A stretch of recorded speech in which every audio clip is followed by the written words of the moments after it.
Welcome back to the Athletes Podcast. This is episode 69 featuring Curtis Mitchell. The Athletes Podcast is here to entertain, educate, and provide value to the next generation of athletes, anywhere from veterans to rookies, bench players, role players, whoever wants to learn, we're here to provide that to you. Hope you enjoy. Curtis Mitchell, Yep. what's up, Mr. What 200? what's going on? I'm doing all Just right, brother. How are you? I'm good, man. I'm out here actually at the field. I was trying to get some good lighting. I'm training. I see you got the Adidas sweatshirt on. Bro, I had to make sure I held it down for you and your sponsors, Bro, bro, I love it. I love it. 100%. How's your day going? Yeah, it's going pretty good, man. I'm just, I'm such a good space right now. So, yeah, everything's good. I love it. What are you training for right now? What's the next on the docket? Got Tokyo. So we got the Olympic Games.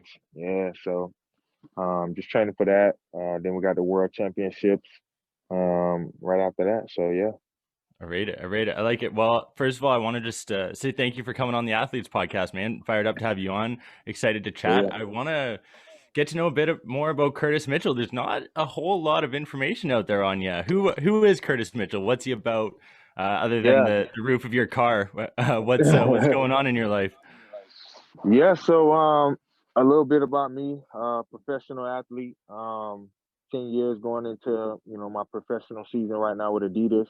American champion. I took the bronze behind Usain Bolt in 2013 and yeah, just been super dedicated, on trying to be Olympic and world champion. And been a lot of sacrifice, a lot of ups and downs, but I think after 2014 when I was American champion. I switched training camps. I went to Arizona for a bit. I trained with Andre DeGrasse. He's the fastest Canadian right now. That's It's my our boy. boy. He's actually yeah, DeGrasse is actually in Jacksonville. That's my boy. We trained at Altus together. But I just got injured there. I got injured at Altus, but I wanted to make a move outside of my training camp that I was in. I had got the bronze. I'm running a certain time, but I got to a point where I wanted more. So I took a chance. I moved out there, got injured, but it was still a great experience for me. In 2017, I moved from Arizona and then I flew across half of the world to South Africa to train with Wade Van Niekerk, the 400-meter world record holder. I was out there for 4 months, but I didn't find out that when I landed in South Africa, because both of us, me and him, Wade, were sponsored by Adidas. So he's the defending Olympic and world champion. I was in Arizona. Obviously, I was rehabbing an injury, so I wasn't at the current world championship. So he actually contacted me on Instagram, and we was chatting, and he brought the idea to me about moving out there and being a training partner of his. And we kind of having this idea of like the Avengers, us linking up, the best in our respective event. He's gonna what other chance? I mean, I don't have any kids. I'm single. I'm in my career. It's just an incredible opportunity, man. That you get a call from, a world record holder in an event, and he has that much respect for you to reach out and say, "Hey, I don't have anybody over here as near on your level. I think it'd be a good idea. I will be honored for you to move to my country and train with me." So at the time, me being who I am, I was like, hell yeah, let's do it. Yeah. And I flew to London. I met with him at the World Championships. I paid for it myself. I flew to London, had a meeting with him and his coach, and then we all agreed that yeah, man, let's make it happen. So it wasn't until I got to South Africa that I found out that he tore his MCL and his ACL. Um, so that was a bummer for me, but I still stayed out there. I still stayed resilient. And I was like, you know what? I started this thing. I got to finish it. You know, Mhm. Still end up getting hurt. I came back to the United States. Obviously that didn't work out how I wanted it to. Came back to the United States. I've just been trying to figure it out ever since, trying to put the pieces back together. Mhm. Being a vet, being a veteran, having so much left in the tank, so much experience still left out there. I mean, Usain Bolt is retired. You still have a lot of fast guys out there. The young guy right now, Noah Lyles. I have close connections with him, not personally, but I will be. But and he's actually with the coach that I left to go to Arizona. And now he's world number one. So Yeah. this kind of shows you the circle of life. And I'm looking at like, wow, like Had I stayed in that situation, obviously, it would have been. I would have stayed in that situation, but I felt like I would have stayed in the box. So Right. to see everything now, and that's what we talk about. When you talk about success, even like what you're doing right now with the podcast, you're putting in reps, man. You're putting in reps, contact, and then you get better. You start getting more well-known people on, then you start getting better from the clubhouse to the next thing you know, you're so tapped in. And it's just like with me, right now I'm just tapped in, but you get to a certain level, so from all that I've went through, I just kind of been going through the process and just kind of leveling up, finding out a lot about myself, trying to do a lot of different things outside of that, figuring things out, and just having that mindset of I got to get back out there. I got unfinished business on that track, Yeah. and I don't give a damn whatever I got to do, whatever it looks like. It don't matter. I don't, you know what I'm saying? I don't care about failing. I don't care. Nobody can take nothing. If I accomplish what I've accomplished, bro, because I started literally in a junior college in a garage, in Hmm. 2007. So, like, I don't know if I don't even too much think about what people say anymore because it's like people don't realize what I have in my brain that keeps it ticking. Like, I have certain life experiences that is going to get me through a lot of things that most people that didn't go through that wouldn't be able to go through it.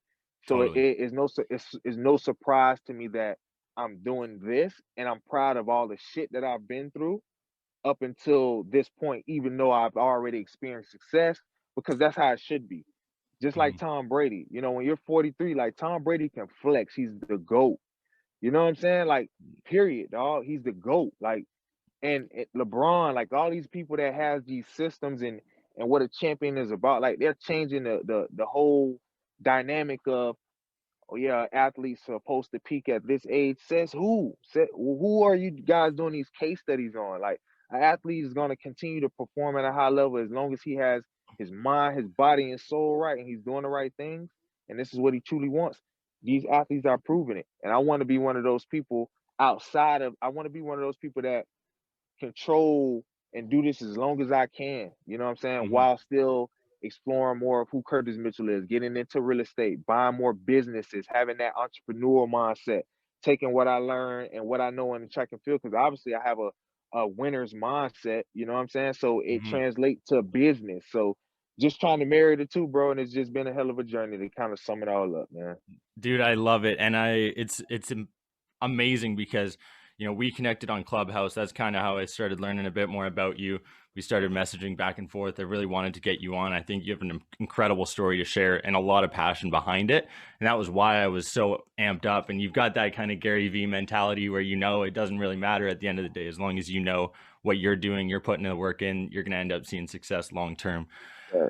It's legit, and I'm excited to be able to share this story and have people find out more about who Curtis Mitchell is, because I think it's going to be a name that everyone knows soon enough, and make sure if they don't Yeah. already, Mr. 200 is going to be around and it's going to be legit long term.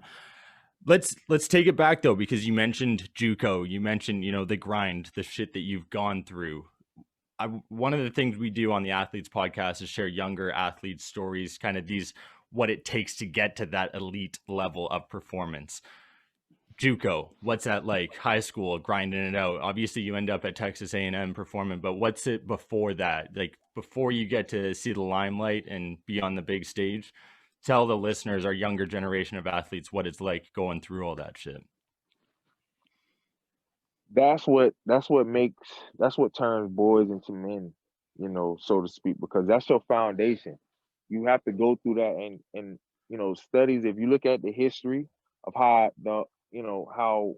sports work, the athletes that has taken the junior college route versus going straight to the university from high school have greater success. They handle the NCAA competition, the pressure, and all that, and go on to be world champions and Olympians because of the things that you go through. So, take me for instance, single parent home. My mom raised me. My dad went to prison when I was 7 years old. So I had to do that whole thing with my mom wearing two hats. And I was a late bloomer. So I didn't actually run track until my senior year in high school. And I only trained for 3 months. And I ended up taking third in the state championships in the 200 meters. Mm-hmm. So but it was too late, but my football coach at the time, my high school football coach, was like, hey, I got an opportunity for you to go to California on a football scholarship. Okay, Curtis, we're back. Our Wi-Fi kicked out, but you're talking about California. You get a football scholarship. Continue. So it was three of us in the apartment. I went out there for football. After the football season was over with, because I kind of knew, I was like, man, I had Pete Carroll interested in signing me. I was going to go to the University of Oregon, for wide receiver. Obviously they was like, who is this 6'4" kid, fast? I was deep routes, slant. So I already had put on display my speed, and I was from Florida, and I had that swagger about me. But football wasn't my true passion. I didn't wake up with that burning desire for football. I played football because, I'm an athlete. So you know how it is. Like, we could play any sport and it just be fun because we could just play it. But what is that sport that you think about all the time, that you just can't sleep and you dream about? Track was that. Football wasn't. I wasn't one of those guys that, is going to study the defense and just, I love football, but when I started playing it in junior college, I was like, man, this is really not my passion. I can go to the next level and go to the NFL, but those guys, their career, the things that they want you to do, they want you to gain weight, and I just didn't want to do that. So the track season came, and I told my track coach, and I said, look, listen, I want to be the fastest on the team. I want to be state champion. I want to be state champion. I'm here to win. Basically, I just told him straight like that. I said, I'm here to win, because I knew what I was capable of, and I just knew I just needed that belief in what I was going to turn that track and field into. I knew that was going to be my opportunity, and it was. And I had to, before I even get to that, prior to me even getting to the track season, our lease was up. So me and the other guys, we was all sharing an apartment, and we had our lease was up going into January, and we're like, man, what are we gonna do? You know what I'm saying? I definitely can't stay here and do this again with you guys. Like, we can't stay in this apartment. So that was weighing on me, and I had to figure something out. And again, this is where, the beginning of blessings and things like that happened. A guy on the football team, that was friends with me, we through, outside activities, I was at his house, and his garage was turned into an extra spare room that his family had attached to the house. And I'm just sitting over there, and I remember one day we just watched TV, we were just kicking in. I was like, hey, bro, what do you think if my mom pays you rent for me to rent this out? Because again, I'm a single parent. When I stayed with those guys, it was terrible. Like, I didn't have any brothers, and these guys were just nasty, and we didn't get along. As you can imagine, football players standing in a 2-bedroom, fresh out of high school, nobody wanted any. It was just terrible. So I A lot of knew that. testosterone going around. Oh my goodness, man, it was terrible. But again, we got through it, and long story short, he asked his family. He was like, "Man, we never did anything like this before." He asked his family, and they agreed to it. And that family changed my life, because I was able to stay there, stay in that room. It gave me that comfort that I had my whole life of. My mom worked 2 jobs. I always came home to an empty house and being by myself, as you can imagine. So just basically having my own space to operate in. And it was perfect for me, man. My mom paid them rent. I was able to stay there, and continue my career and my studies at that junior college, because you got to stay out there 2 years, get your associate's degree, then transfer to a 4-year university. So I had to go 2 years of that. So that was 2 years fresh out of high school that I was tested, and I end up, dominating in track and field. I ended up becoming number one in the world as an 18-year-old. I made the World Junior Championships. I went to Poland. I did all this from a junior college, sleeping in the garage, one pair of shoes, one pair of Nikes, and I was racing against guys my age, but they took the university route. Remember, I'm the junior college route, but when you get on the national scale to make a national team, it doesn't matter. Everybody competes as one.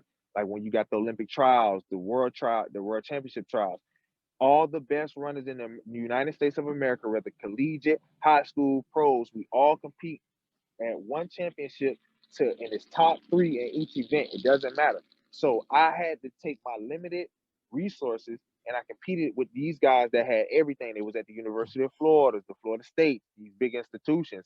and I end up holding my own and beating them. So it was a challenge, but it shaped me because I ended up coming back, winning the 100 and the 200 meters 2 years in a row. I'm the second man in the history of California state history to do that. That's facts. That's in my bio. So I won the 100 and 200. So I was the defending champion. So man, I did all these things, bro, with literally like nothing. Mm-hmm. And that's why that momentum carried when I went to Texas A&M in 2010. I've never run on the indoor track a day in my life. I'm from Florida. We don't have indoors. It's for the most part sunny skies. Outdoor track.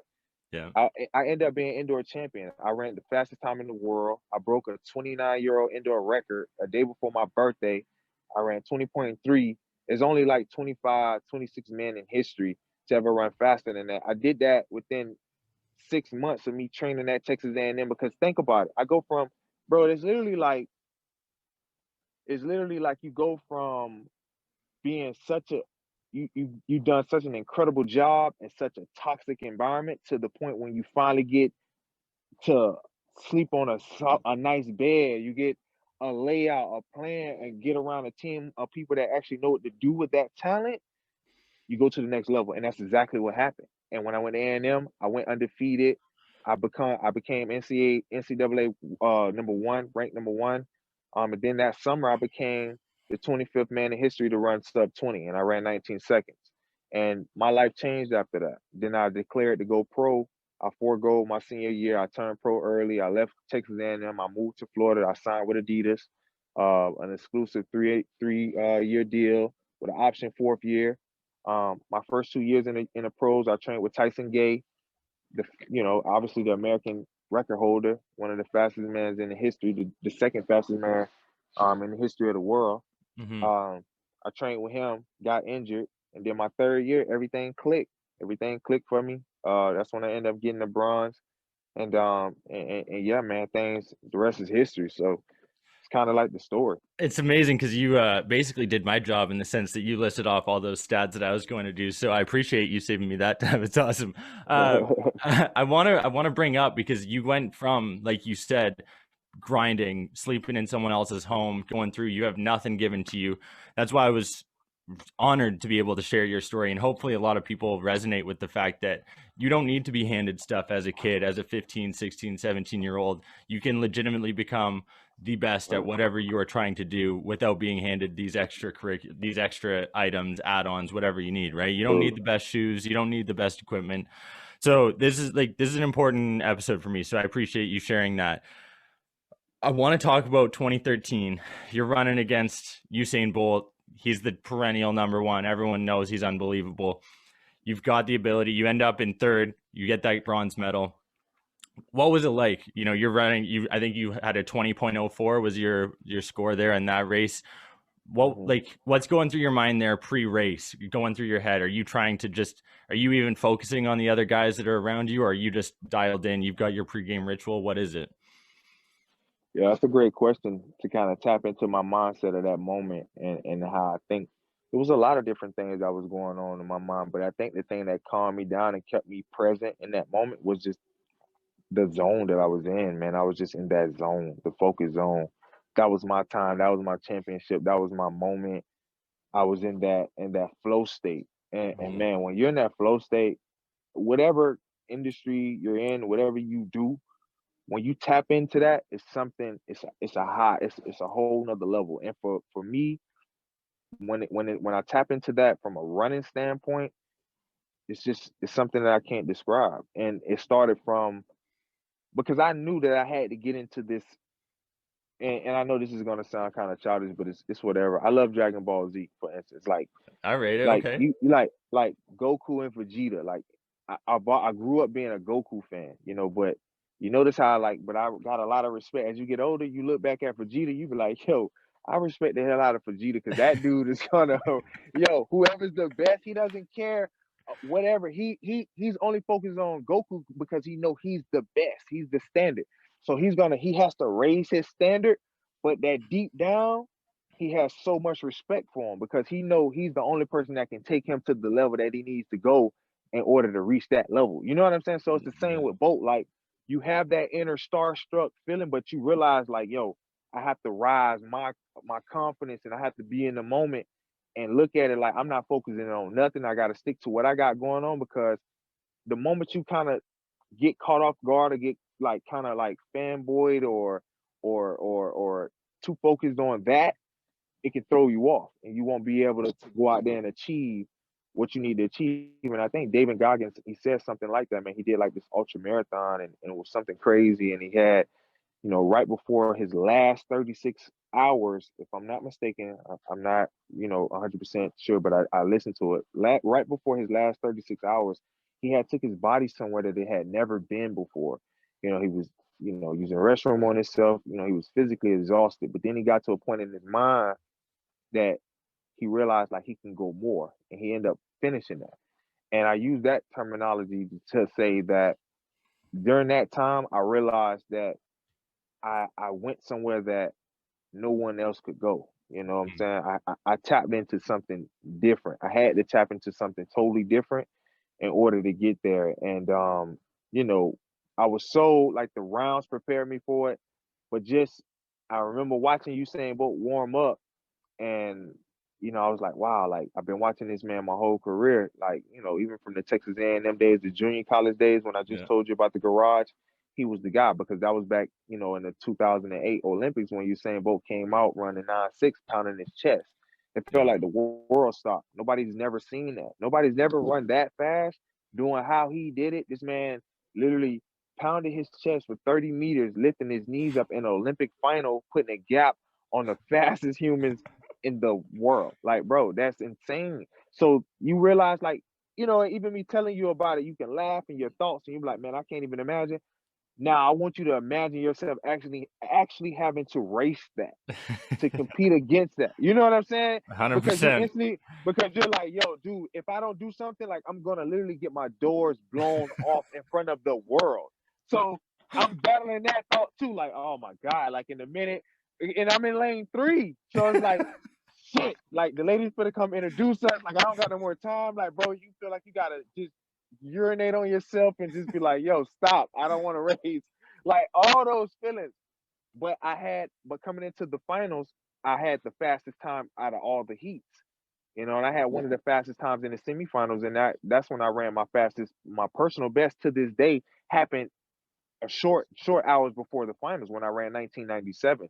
So I was Great coming in year, with first of confidence. all. Yeah, thank you. That's Uh yeah. So I came in with that confidence to kind of keep me kind of level. But man, it was just one of those things. I was behind them. And as you can, if you watch the race, I'm not looking at the crowd. I'm not looking at the camera when they introducing me, because I'm just like, man, I don't even want to look up, man. I'm just like nervous, but I got to do this. Like the gun got to go off. So it was incredible. But yeah, after the gun went off, I guess my body realized that, hey man, you got to start running a little bit faster on that second straightaway, and yeah, the rest is history.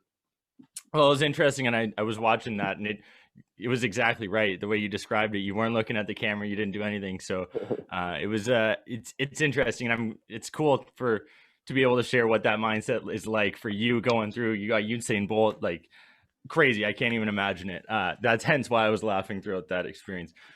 Doing this research, I'm trying to think. I'm like, man, 20 seconds, like that's not a lot of time to travel 200 meters. So I'm doing research. I'm looking around. I'm like, man, what happens in 20 seconds as I'm preparing for this interview? One of the things I found out actually is the length of the first successful airplane flight was made by Orville Wright on December 17th, 1903. And it lasted 12 seconds. Can you guess how long that they covered in that time span of 12 seconds while they were flying? 200 meters.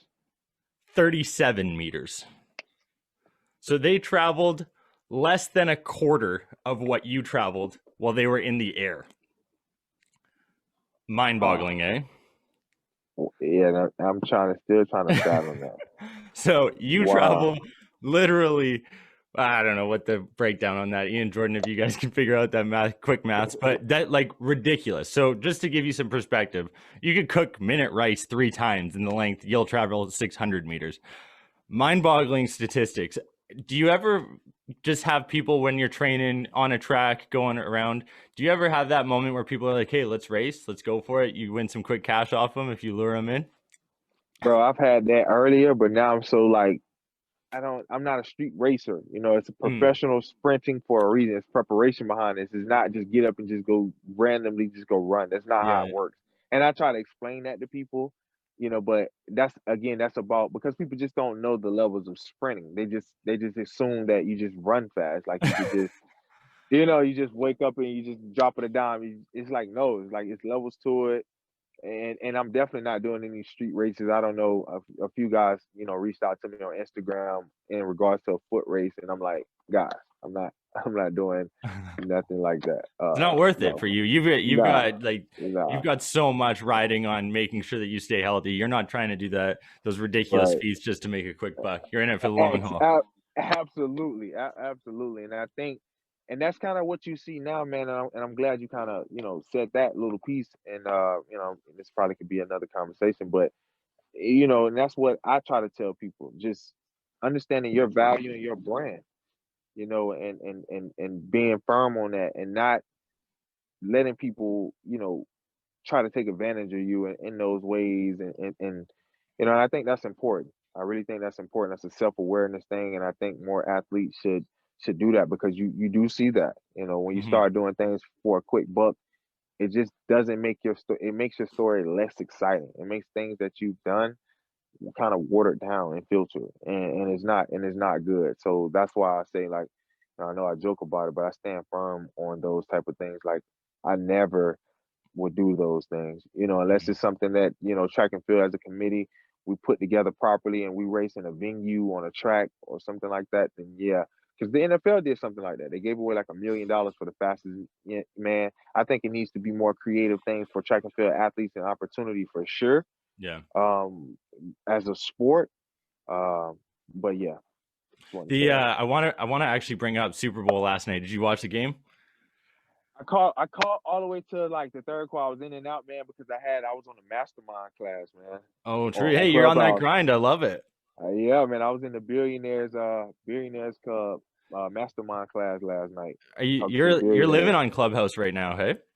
Yeah, man, I'm networking in some. If it ain't health and fitness or high achievers, I'm in the big rooms with the businessmen trying to pick those guys' brains. Some of the world's smartest people. And it's just been a life changer for me, man. Right? I love it. It's amazing. The community that's on Clubhouse is pretty incredible, and I'm fortunate that that's how we met, and I'm looking forward to meeting other people. Probably hosting a conversation with you at some point. I'd love to do that. I think one of the things that I want to bring up on the NFL, I have to give a shout out actually to one of our past episodes, Cyril Grayson Jr., who was a part of the Tampa Bay Buccaneers organization, just won the Super Bowl. And he, like you, was a track and field athlete, transitioned to football. Now on that team, did some incredible things at Louisiana State University. I believe he's episode 28, 29, something like that. Anyway, Tom Brady is the GOAT. You mentioned it. I want to go on a bit of a rant here. 7 Super Bowls, like ridiculous numbers. It's a coin flip every year whether he makes the Super Bowl or not when he plays. What do you think it takes to become the greatest of all time in a sport like that, the way Tom Brady is? Whether people can dispute whether he's an actual amazing athlete, but I think what isn't undisputable is the fact that he is the greatest, arguably the greatest leader of all time. Agree, Yeah, I think disagree, thoughts? yeah, 100% agree. I think you just nailed it. I think it's absolutely about mindset and leadership. And that's the way, and that shows it's so much bigger than the actual sport that people do not realize. Like it's the process before the process before the process before the actual process. And people like a Tom Brady. I think one of the guys in one of the mastermind groups, man, he said it so nicely about Jeff Bezos and the Amazon model. Mm, And I forgot the terminology that he said. The way the model is built, they build it so that it's impossible to get in it. Similar to the castles that they used to build. They used to build like walls around a castle, so it was like impossible to get in. I think like these people build such an incredible team mm, around them, people that just get it to the point where they're able to thrive in their beliefs and their core values of simply just being. People don't realize what makes Tom Brady is Yo, do y'all not know how Tom Brady came up? Like he wasn't the most athletic. Like bro had to like really use his mind. Hmm. He had to beat people with his habits. He had to be more disciplined than people. He had to study more film. He had to show up early and leave late. He had to really be the coach. He had to do all these things that most people who was probably more talented, more gifted, were probably slacked off or overlooked. Think about it. To whom much is given, much is required. So he didn't have all those things. So he had to take himself, he had to heighten those key values, those core elements, and he doesn't have to rely on athletic ability. Look at LeBron.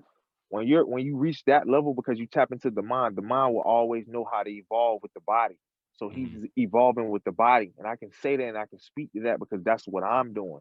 I can really speak that as I'm getting older, I look I look better than I did when I was younger. I'm getting better as I age. And I say that with confidence because of the mindset. Like even with COVID, and think I'm still gonna be a disciplined routine. My routine, my discipline, my thought process, my belief system, that will never change.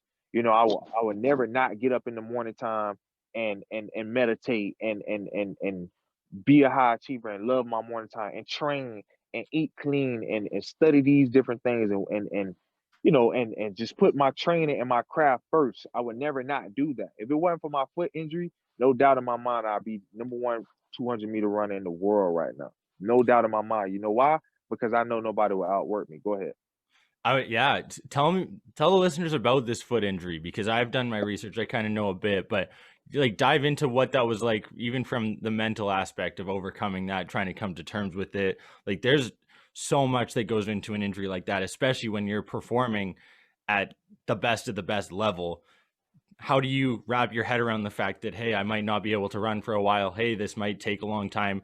There's probably thoughts that creep into your head of, hey, I might not ever run again the way I was able to. So tell me Yeah, what that was like.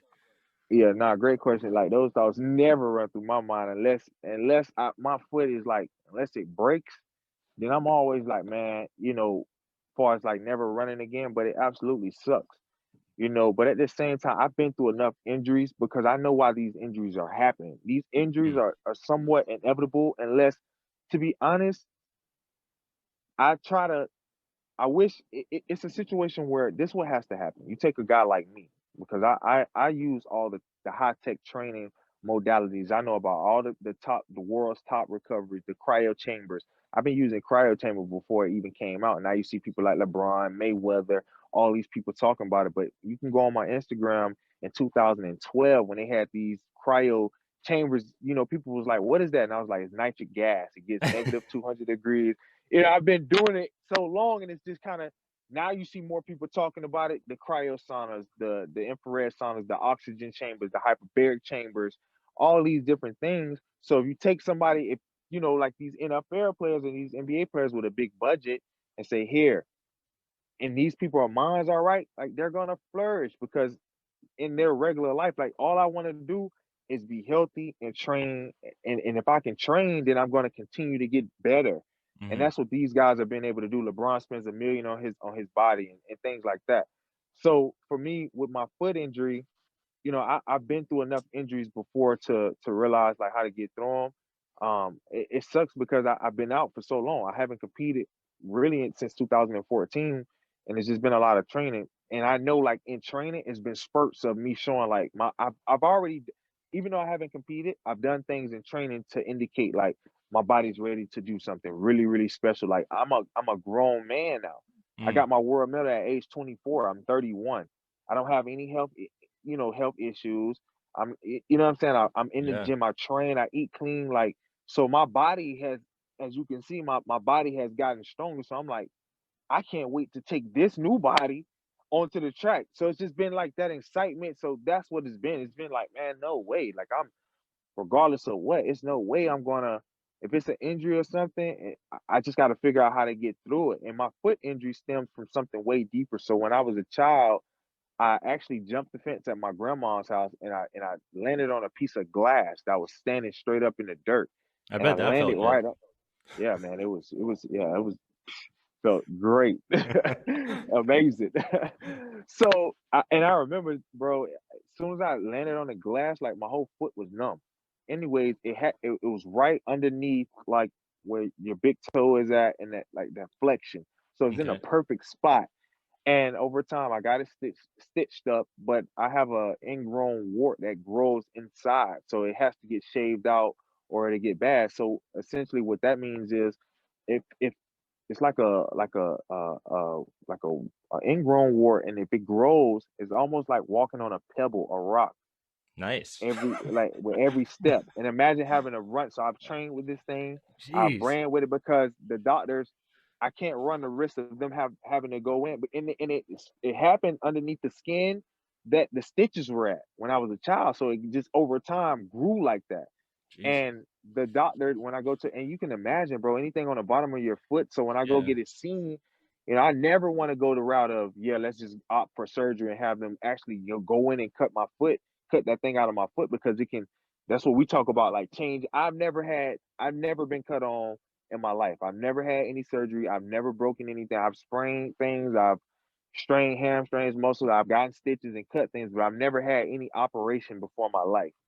True story. So for me, I've never wanted to go that route. So just kind of managing that thing. And when I went to South Africa, that thing underneath my foot isn't my foot injury. That's just something I've dealt with. The foot injury that I'm alluding to happened when I was in South Africa. I actually had plantar fasciitis because I was doing Hmm. a lot of overtraining. And anybody that's dealt with that, because again, it's a lot of compensation. So anytime you have one injury, then you're gonna have a slew of other injuries if Yeah. as a result of that. So compensating. So that's kind of the story of me. One thing has led to whether it be I feel good and then I have to deal with a hamstring, or in this case, it's plantar fasciitis that plagued me in my training camp in Italy. I was in Italy 2018, the summer 2018, and this thing just got worse. I couldn't compete anymore, and then I had to shut my season down. So now, I'm getting ready to move with a different coach, a different training environment, putting people around me, smart doctors that can keep me healthy, and yeah, just get ready to rock. You talked about different modalities that you use for training, recovery, cryo, sauna, etc. We could probably go on all day. There's a million now. One of the things that's been frequent in the Clubhouse talks that Natalie Allport and I bring up, we have them weekly, is what, how has meditation specifically helped you? Because that's something that you touched upon. I'd love for you to dive in for people to know a bit more about how you go about it. Yeah, meditation for me has been a game changer.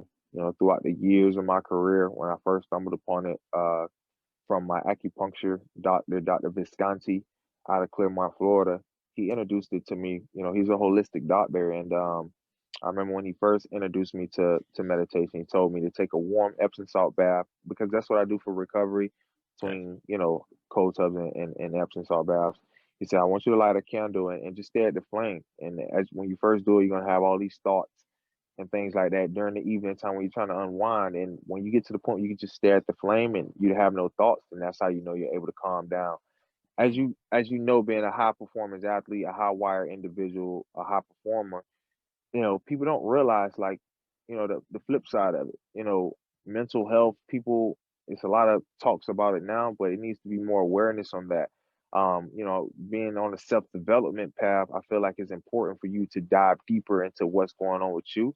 And I wanted to dive deeper. I didn't want to continue to live into this singular view of what I think, is going on with me. What are these emotions that I'm feeling? Because you feel a lot of them when you're training and you're trying to achieve so much throughout the journey.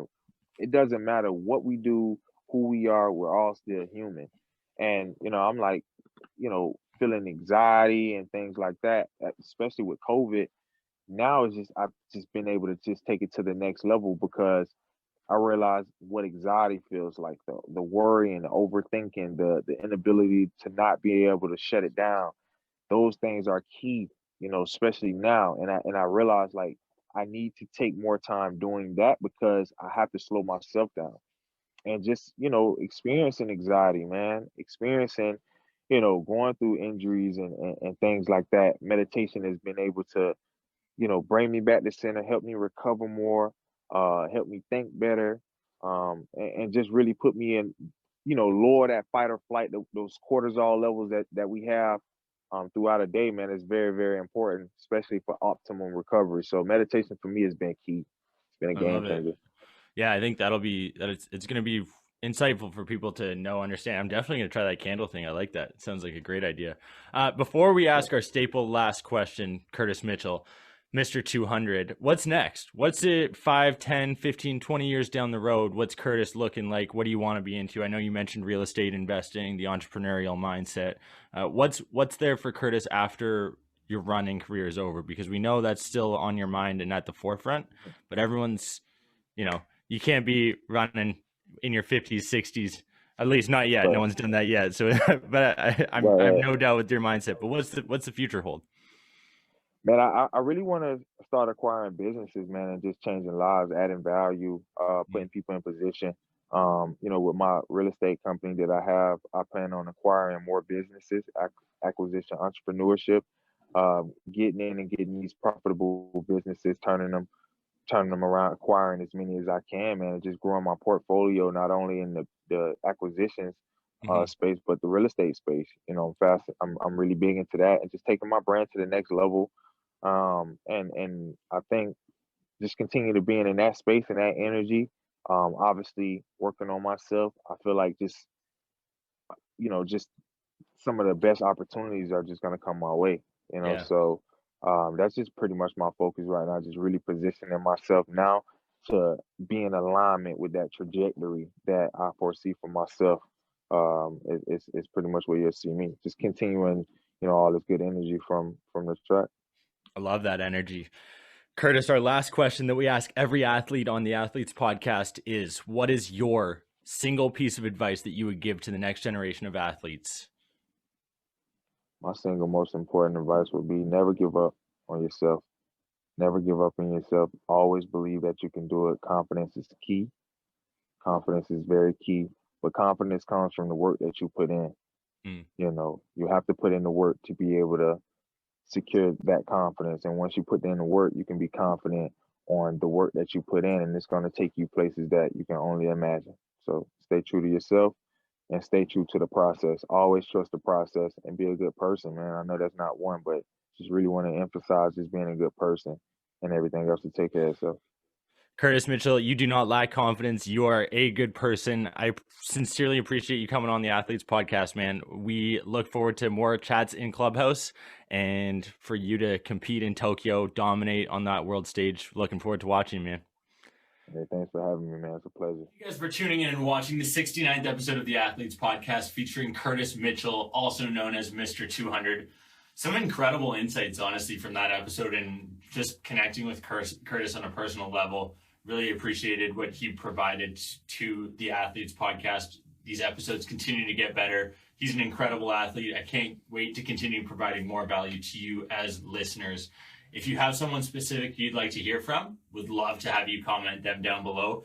While you're at it, you might as well hit the subscribe button, like there, comment, do whatever you got to do. The Athletes podcast team appreciates it. Jordan Maslin is our producer. Ian Singleton is our videographer.